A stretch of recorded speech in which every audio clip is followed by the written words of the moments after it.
দেশে ফিরছেন হাসিনা। নির্বাচন বানচালের ষড়যন্ত্রে শেখ হাসিনাকে ২৫০০ কোটি টাকার চাঁদা। আগামী বছরের ফেব্রুয়ারি মাসে বাংলাদেশে জাতীয় নির্বাচন হবে, আর তার আগেই প্রাক্তন প্রধানমন্ত্রী শেখ হাসিনার ফেরার ভয়ে সিঁদুরে মেঘ দেখছে খালেদা জিয়ার দল বিএনপি।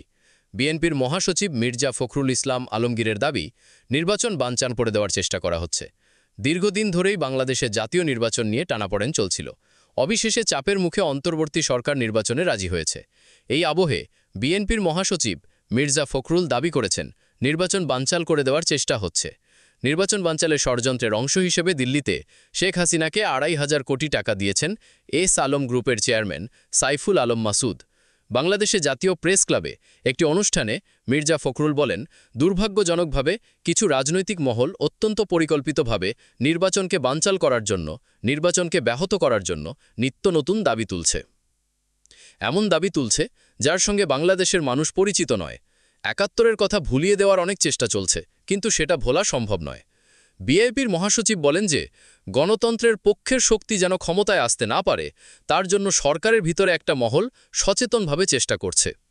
এরপরেই মির্জা ফখরুল অভিযোগ করেন, এস আলম গ্রুপ ভারতে থাকা আওয়ামী লীগের সভাপতি শেখ হাসিনাকে ২৫০০ কোটি টাকা দিয়েছেন। তারা পরিকল্পনা করছে কিভাবে ওই টাকা ব্যবহার করে বাংলাদেশে নির্বাচন বন্ধ করা যায় এবং শেখ হাসিনাকে আবার দেশে ফিরিয়ে আনা যায়। বাংলাদেশে গোয়েন্দা তথ্যও দাবি করছে, আওয়ামী লীগকে ক্ষমতায় ফেরানোর উদ্দেশ্যে শেখ হাসিনাকে ২৫০০ কোটি টাকা হস্তান্তর করেছেন এবং আরও ২০০০ কোটি টাকা দেওয়ার আশ্বাস দিয়ে এসেছেন এস আলম। এই দীর্ঘ সময়ে শেখ হাসিনার সঙ্গে একান্ত বৈঠক হয় এস আলমের। সূত্রের খবর, ওই বৈঠকে শেখ হাসিনা বাংলাদেশে ক্ষমতায় ফিরে আসতে তার দীর্ঘদিনের সহযোগী এস আলমের কাছে ৪৫০০ কোটি টাকা চান এবং এস আলম এই পরিমাণ টাকা তাকে দিতে সম্মত হন।